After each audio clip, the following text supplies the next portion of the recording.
is a very affluent area, big shopping community, a major tourist mecca. This is a community where we don't have a lot of homicides. It was very unusual.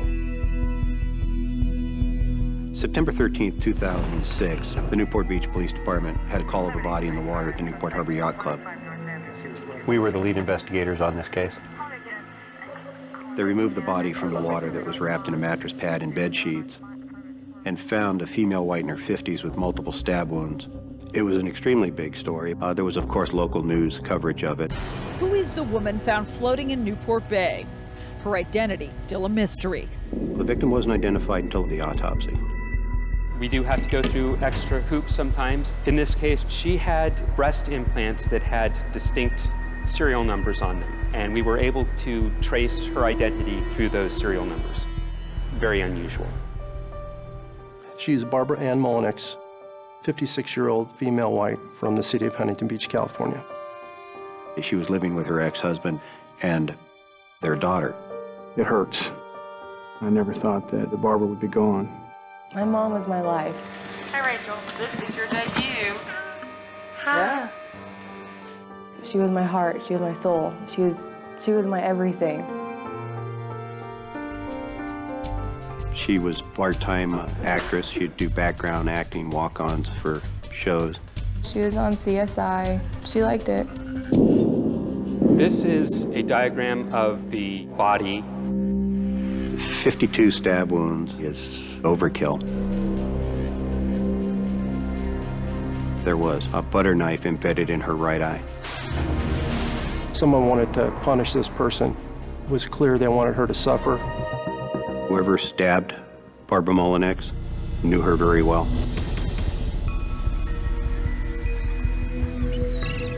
Lady in the Harbor, tonight's 48 Hours Mystery.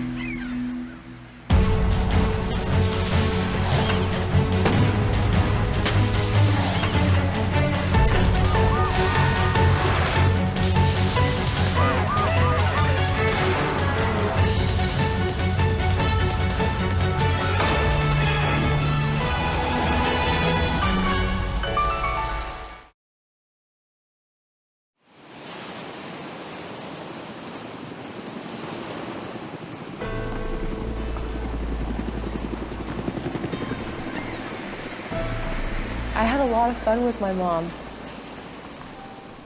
She had a wild and free spirit. She was fun to be around. 19-year-old Rachel Mullinex lights up when she recalls her childhood. You little cutie. I'll take the ribbon off and you open it. I was spoiled. I was. It was like Disneyland. My life then was really, really, really good. The only child of Bruce and Barbara Mullinex, she says she always felt a special connection to her mom. Are you looking forward to kindergarten? Yeah. We were closer than most mothers and daughters. I'm gonna learn to be good. You're already good. She was one of a kind. She was one of a kind. She was a lot of fun. She was just very spontaneous. I loved her personality.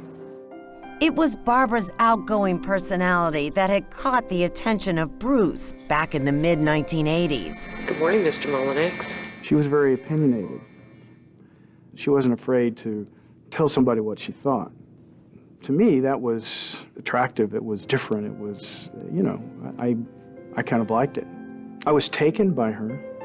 In fact, he was taken all the way to the altar. It was November of '87. She had a lot of energy, and we made each other happy. Bruce was nearly 28 at the time. Barbara was 9.5 years older. It was her third marriage. Her first two had failed. They were living in Oklahoma City, and within a short time, they had Rachel. It was just really a good family in the beginning. When did it change? When my parents' marriage started to end. Barbara had a problem. Amen. When she got more and more into the drinking, that things started to get bad. And when Barbara got really drunk, then it would be a night of intense verbal bashing. It started to be the main focus and the main experience in the house. I think it was when I was 12 or 13 maybe, and I finally got divorced. That was in 2002. Bruce moved to California free of Barbara, or so he thought. And the alimony and child support my dad was giving her was not enough to support herself. She didn't have any savings, and so she was literally on her last leg. So in 2005, 3 years after the divorce, and against his better judgment, Bruce helped his ex-wife and daughter move cross-country and into his small apartment. But life had to be awful. She's drinking too much. The three of you are all living together? I mean, it had to have been a bad situation. It was. But it wasn't all bad. They were living near Hollywood. And Barbara was starstruck. My mom was very glamorous, very sophisticated. She loved the movies. And Barbara soon found part-time work as an extra in Hollywood movies and TV shows. They were small roles, of course. You have to look closely to actually see her work. Right there, green sweater with this purse. The problem is that, you know, you're only in 2 or 3 frames usually. You're just somebody walking in the background, you're just somebody talking, so about 1 second for 18 hours of work. She mostly did CSI, all the CSIs. I think that's the closest, best shot that I remember of everything that she did. I mean, there she is, so. She loves CSI. What a tragic irony, then, that Barbara ended up starring in her own real-life murder mystery a little more than a year after moving to California. You never think that another human being could do something like this to someone else. Whoever murdered Barbara Mullinex not only stabbed her dozens of times, they dumped her body in a taped-up cardboard box. And dumped it over the edge into the water. Which, of course, had fallen apart in Newport Harbor. Putting her in a box and dumping her like a piece of trash, it just doesn't make any sense to me. Once the victim was identified, Detectives Steve Mack and Joe Cartwright were wondering why no one had reported her missing. They were eager to get over to Bruce and Barbara's Huntington Beach apartment. She was wrapped in bedding. It appeared to me that she had been killed on a bed and simply wrapped up in those sheets. No one was home when police arrived, not Bruce nor Rachel, but detectives got a search warrant and went in. There was nothing immediately noticed when you walked in. But they did find something strange in an upstairs bedroom. A collapsed bed frame with no bed, and on closer inspection, Some blood spatter on the wall was ultimately discovered by the forensics lab. detectives realized that someone had tried hard to clean up the scene in that room. I think that the reason that the mattress and the box spring were missing is because they were saturated in blood. Police were now convinced that this is where Barbara Mullinex was murdered. That fact and the ferociousness of the attack helped confirm for detectives that this was no random killing and that Barbara knew her assailant. Attention immediately focused on Bruce. No, I understand. I'm the ex-husband. We're living in the same condo. I have watched crime shows. I've watched 48 Hours. I've watched, the ex is usually the first person you go to. The detectives urgently wanted to speak with Bruce, but as far as they knew, he was missing, which made them even more suspicious.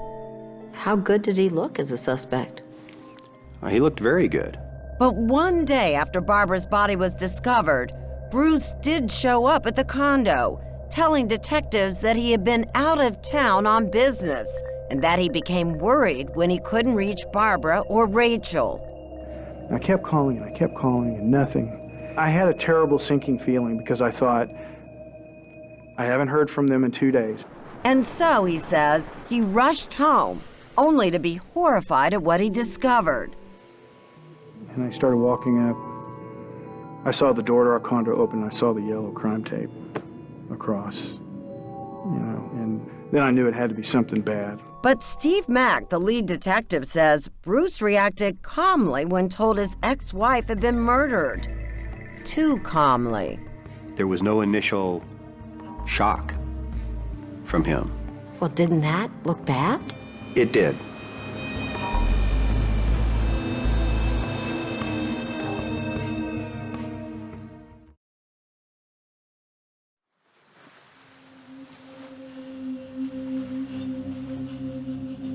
Sunny Southern California.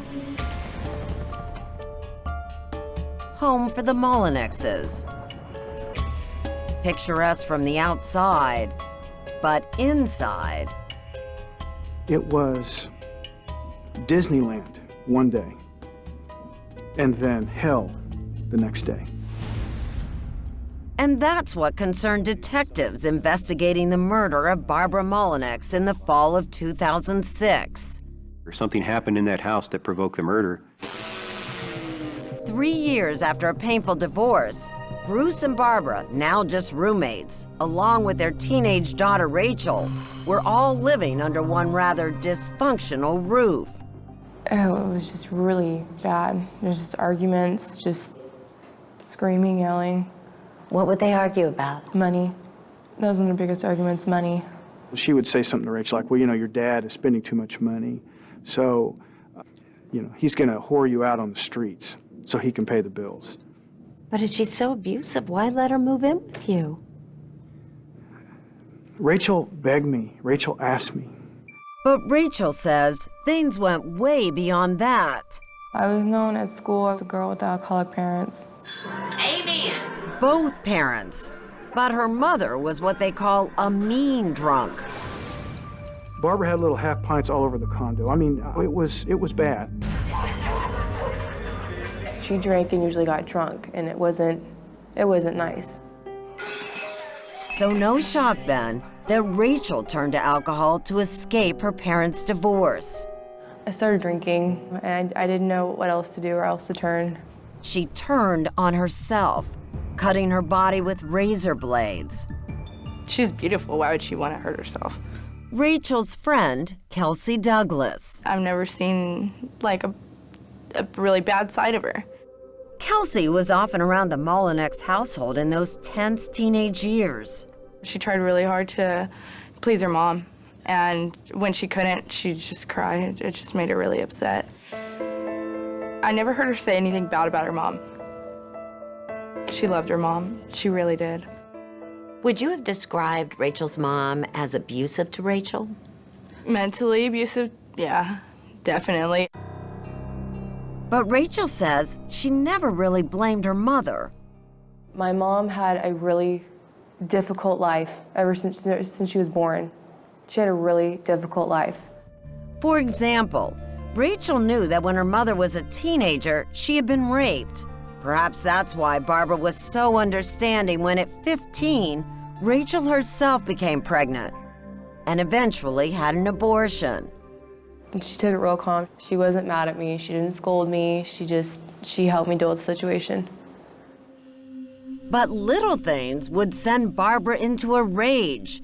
Detective Mack wondered, did Barbara's drinking cause Bruce to snap and kill her? He told me, you know, right now you're my #1 suspect, so I have to ask you all these questions. There was one problem with that theory. Bruce's story that he was out of town the night of Barbara's murder checked out. You had an ironclad alibi, didn't you? Yeah, and I knew that. So that left investigators at square one. They took a closer look at what was going on inside the Molinex home and learned that Rachel had a new boyfriend, Ian Allen, and Barbara was feeling left out.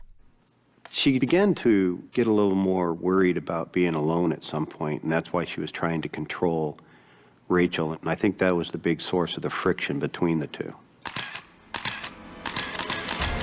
21-year-old Ian Allen was 4 years older than Rachel, and he had wheels, his own truck. He looked at her in the eyes a lot and stuff and just, you know, was focused on her. He was a great catch. I fell hard and fast.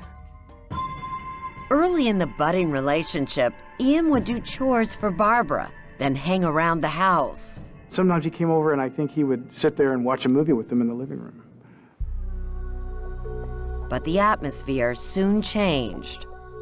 As things became more intense and Ian and Barbara started to compete, if you will, for control of Rachel, then that's when Ian started to get a taste of who Barbara really was. Barbara was very intimidating.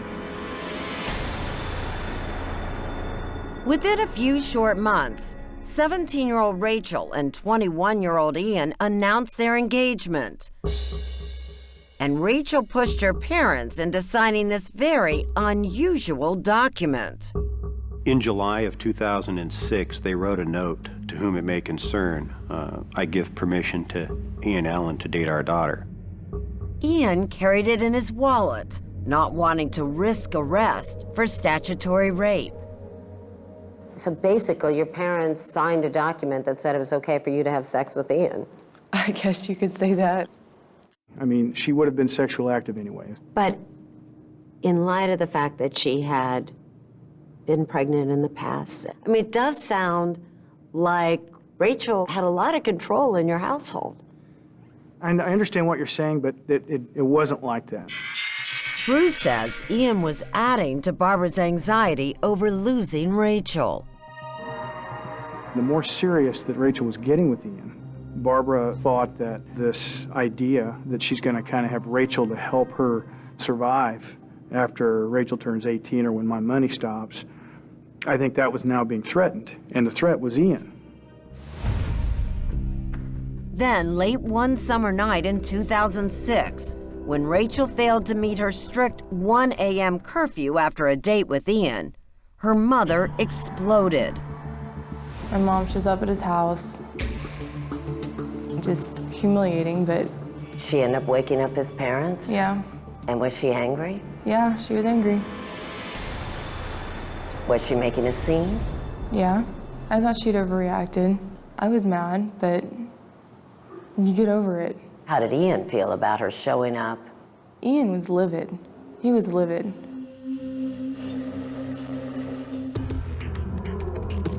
Just 4 days later, Barbara Molinex's body was found floating in Newport Harbor. Police wanted to question Rachel and Ian, but they were nowhere to be found. If Ian did this, then Rachel's in danger. And that's why she didn't call me. That's the first thing I thought. Where is Rachel? Could you locate Ian Allen? No, we could not find him. I put out an all-points bulletin to be on the lookout for Ian and Rachel and their pickup truck.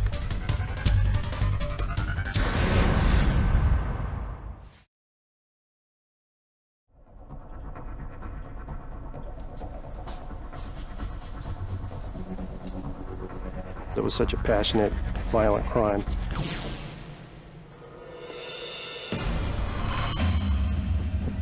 Even veteran detectives were shocked by the brutality of Barbara Molinex's murder. And I can't imagine what she went through. Just as disturbing is where the clues were leading. With Barbara's ex-husband Bruce cleared, Detective Mack began looking at 2 other suspects. And he said, and I think Rachel and Ian did it. I couldn't process that. I couldn't process it. Did you know where Rachel was at that moment? No. Had she tried to call you? No.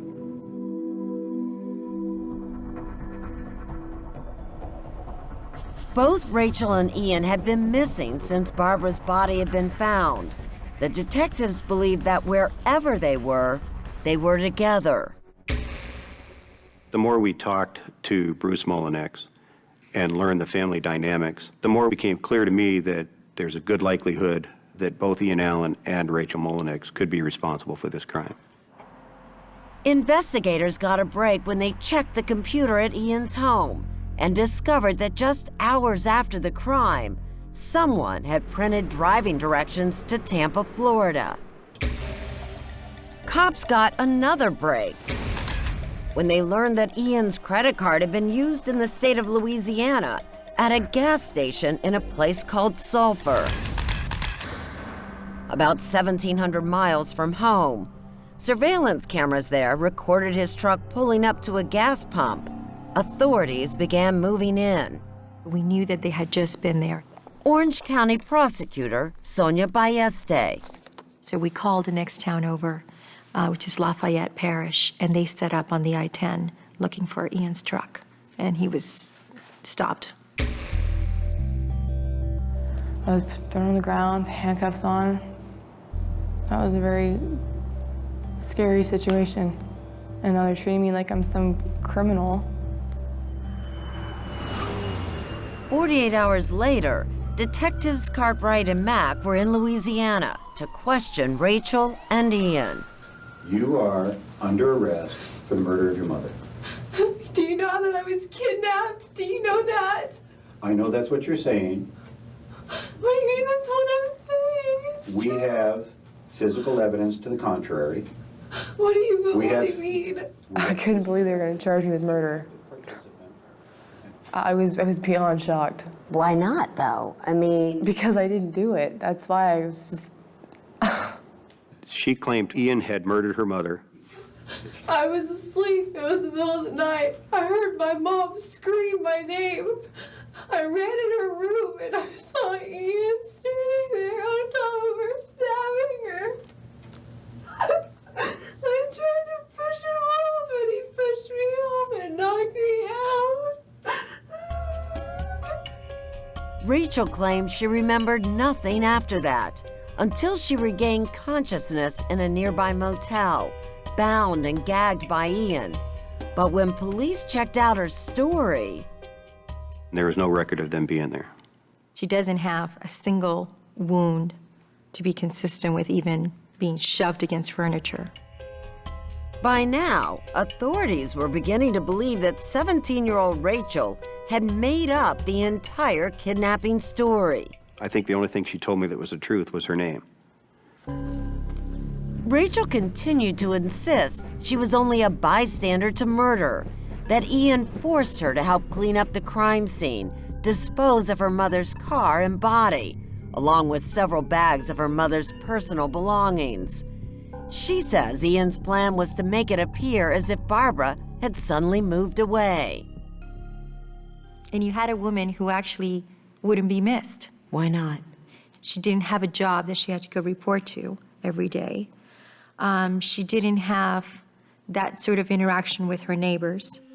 The prosecutor says Rachel was no kidnap victim. Take a look at the surveillance video from that Louisiana gas station where Ian and Rachel had stopped.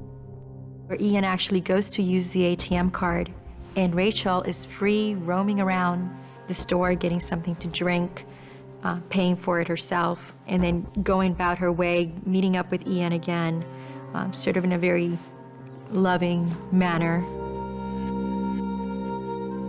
You don't look upset. You're not hysterical.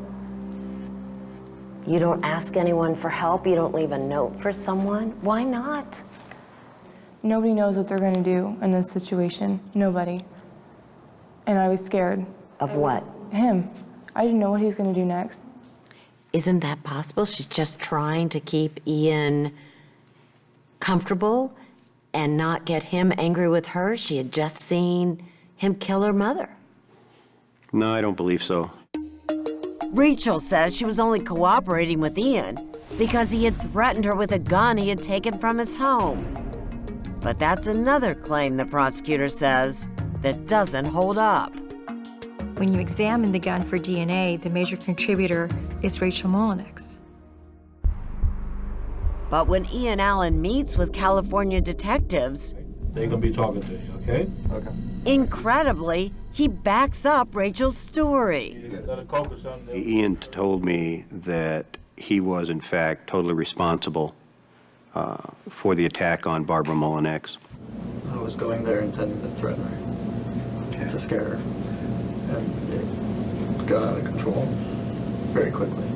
I held the knife right to her throat, and she just started screaming, "Rachel, Rachel, help me, he's trying to kill me." And why would Ian kill Barbara Molinex? Ian was being fed part truth and mostly lies by Rachel that her mother was out to ruin his life and his family's life. Ian refused to talk to 48 Hours, but authorities believe he continued lying to them to protect Rachel. She didn't need to be locked up or anything. I made her come with me. So if I can get her back home to her dad where she belongs. That's not gonna happen.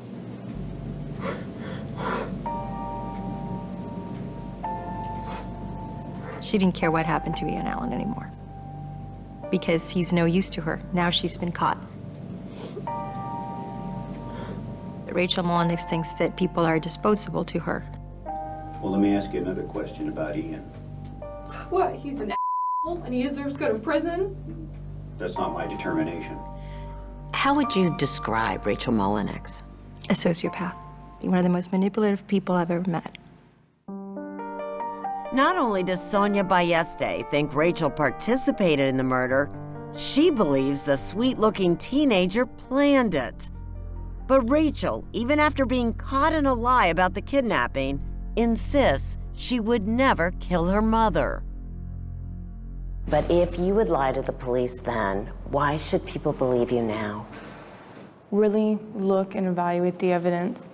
They have no proof that I killed my mom because I didn't. But is Rachel lying? Is it possible this teenage girl helped murder the mother she claims was the most important person in her life?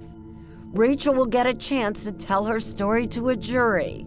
She and Ian will both face trial, separately, for first-degree murder.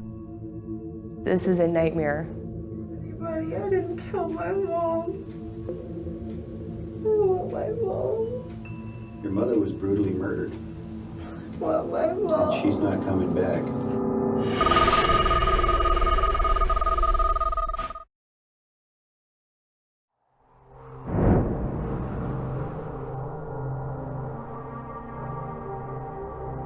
I'm very nervous. I'm very scared. Nearly 2 years after both Rachel Molyneux and Ian Allen were arrested for murdering her mother, Barbara, Rachel is the first to go on trial. I have to hope that the truth will come out. If I don't have that, I have nothing. But just what is the truth? Still a teenager at 19, is Rachel a cold-blooded killer or a battered girlfriend who watched helplessly as her boyfriend committed murder? Ian was the biggest mistake of my life. He was abusive. It was like I was property. And if somebody was hurting his property or threatening to take his property away, it was not gonna happen. Don't convict me for something I didn't do. I'm behind her 100%. I have been from the day she was born up until now. None of that's changed. Do you feel in any way responsible for your mother's death? No. But prosecutor Sonia Balleste describes a very different young woman. Rachel Molyneux is an active participant in her mother's murder. A cold, manipulative killer. She's no typical 17-year-old. This one's 17 going on 42. Rachel Molyneux had nothing to do with the killing of her mother. You're going to hear While about Rachel's attorney David Cohn insists that Ian Allen, and only Ian Allen, murdered Barbara Molyneux, he knows convincing the jury won't be easy. Well, I went into this case hoping she wasn't guilty of anything. I realized that technically my client is guilty of accessory after the fact, and that definitely hurts in this case. Cohn has to explain to that jury why Rachel helped Ian clean up after the murder. It's like a minefield. There were many landmines laid in front of me in this case. Start with the crime scene itself, Barbara's bedroom. And the cleanup involves getting rid of the bed, which had to be a complete mess, and burning that mattress, getting that mattress and box spring out of the house. The prosecutor says it took 2 people to get rid of the evidence, Ian and Rachel. The bed's burning remains were found not far from the condo. And there's more. She cleaned up her mother's blood, as evidenced by a sponge that contains her mother's blood and her DNA. This is the sponge that was found on the nightstand next to where Barbara's bed would have been. Police found that sponge on a nightstand in Barbara's bedroom. Still, police could find no hard physical evidence that directly links Rachel to the murder of her mom, either planning it or carrying it out. Isn't it possible that Ian planned this whole thing on his own and carried it all out? Not if you read all the text messages. No. In the 3 days leading up to the murder, there were over 464 text messages from Rachel to Ian's phone. Lead investigator Steve Mack says one text message in particular points directly at Rachel's involvement. Saying we have two options, run or Tuesday. Or there's another option, you come over and apologize to my mother. Run or Tuesday. Mack says the words are part of a code.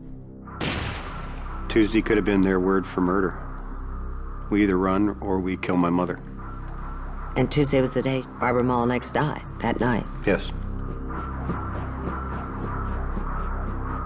But Rachel insists the word or in run or Tuesday is just a typo. But if you look in all my other text messages, there are plenty of typos that I've written. Rachel says the message should have read, run on Tuesday. There was a plan, she says, but it wasn't to murder her mom. My plan was to run away. That was my plan. If he had another ulterior motive, I didn't know about it. Rachel's fate may hinge on how jurors view that one word in her message to Ian. Was it part of a code for murder or just a simple typing error?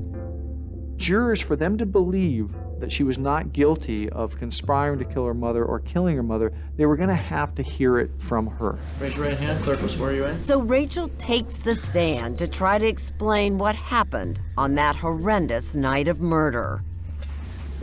I was gonna wait until my mom was asleep. I would call him and tell him to come get me. That was the plan. So what happened then? He literally shows up outside my bedroom door. It freaked me out. My mom had woken up. She opened the door. She said, "What are you doing here?" "I'm gonna call the police and say you're trying to kidnap my daughter." She turned around, walked back into her bedroom. I just assumed maybe he was gonna go in there and try to just calm her down before anything happened. But I heard a struggle. So I went in there and I walk in and I see my mom on her bed and Ian is stabbing her in her legs because she's trying to kick him off. That's Rachel's version, but does her story match the evidence? Pathologist Sean Enlow, who did the autopsy on Barbara Molyneux, says Rachel's mom was stabbed more than 50 times, and that at least 3 knives were used in the murder, including a folding pocket knife that belonged to Ian, a longer knife that was never recovered, and that butter knife penetrating deep into Barbara's skull. I believe it is more likely that it was 2 assailants than 1, and that could have been as few as maybe 5 minutes for the whole encounter, but I don't know for sure. Rachel insists she was not involved, but claims she can't remember the actual stabbing. How did one person use all these knives? I mean, Rachel, you were there, you had the light on. How was he doing it? I couldn't tell you. The only thing I thought about was getting him away from her. I tried pushing him, I tried pulling him away, I tried. How did you manage not to have one single cut on you if you're really trying to fight him? He wasn't trying to stab me, he was trying to stab her. How did you know she was dead? She had stopped moving. Did it ever occur to you, Miss Molyneux, that she might just be unconscious due to the loss of blood? No. You don't know that she's dead. Maybe there's a chance to save her. Did you try to call 911? No. Did you even take her pulse to see if she was dead? No. A lot of people judge me because of this, and it's not fair. But why didn't you run out the door and get help for your mother? I was scared. It's like I freeze in fear. Was there time after her mother was murdered that she could have either gone for help, called for help? Numerous. Endless opportunities. The thought of him coming after me if I left was enough to keep me there. I didn't know what he was capable of doing. But some 4 hours after her mother's murder, left alone in the condo while Ian was getting rid of evidence, Rachel finally picked up the telephone. Out of all the people that you could call now, that you have your phone in your hand and that you feel that you can use it, you don't call your dad, right? No. You don't call 911. No. You call your mother's killer, right? Correct. You must have felt incredibly betrayed by him. Yes? Yes. You must have even hated him at that point, right? Yes. And out of all the things that you could have said to him, you text him the words, "I love you." Is that correct? Yes.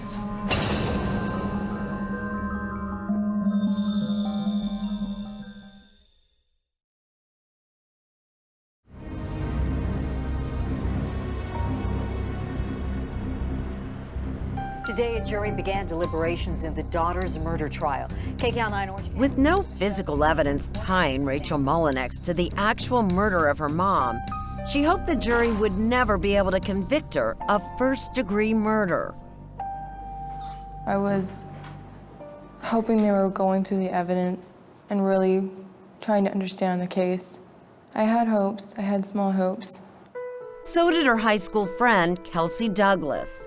Kelsey cannot believe Rachel could help kill the mother she had always loved. Did you think Rachel might be involved? Not at all. Not at all. Not at all. Didn't even cross my mind when he said it. In fact, I stood up and no way. If Rachel did love her mother, why would she stand by and allow someone else to kill her and then help him clean up and run away with him? Rachel, her whole life, has been trying to make the best of a bad situation.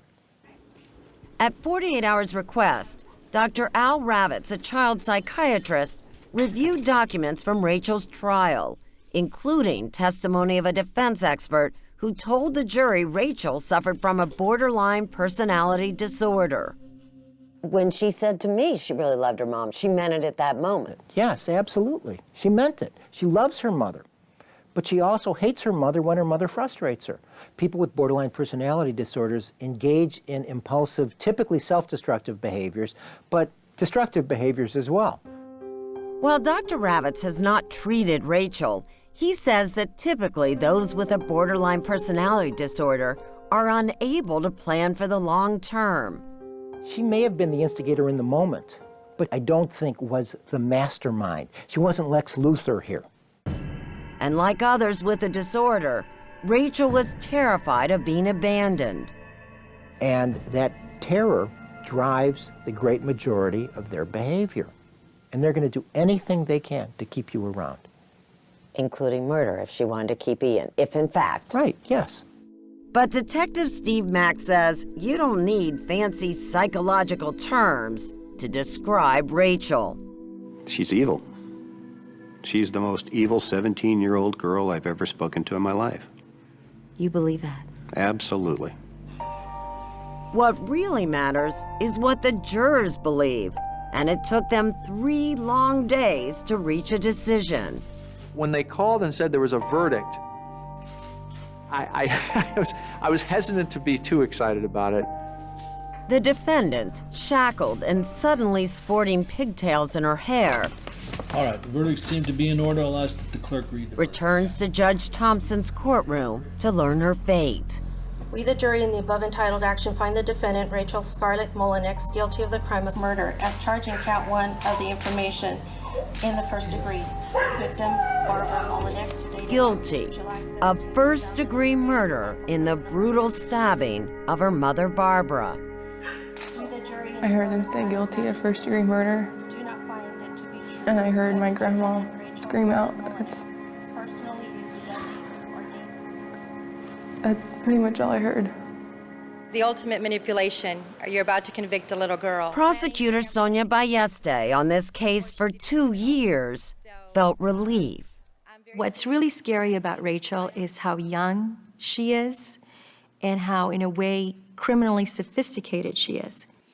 But Rachel insists the jury got it all wrong, and she is appealing the verdict. I'm just a young girl that dated the wrong guy. I didn't do it. I know I didn't do it. My mom knows I didn't do it. Hey, Chief, come to order for us now in session. Nearly 3 months after trial, Rachel Mullinex was sentenced to 25 years to life in prison. Her first chance at parole will be in 2030, when she's 41 years old. Her father says nothing can change how he feels about her. Do you still love her? I still love her completely. And I always will. I'm very proud that she's my daughter. Very proud. And as Rachel's future stretches before her, it's not her broken-hearted father she seems worried about, or even the terrible tragedy of her mother's death. Rachel remains focused on herself. What do I have to look forward to? The dreams of me wanting to have a family and getting married and going to college, they're gone. I don't get that now. I'll be an inmate now. What are you gonna learn, darling? I'm gonna learn to be good. You're already good.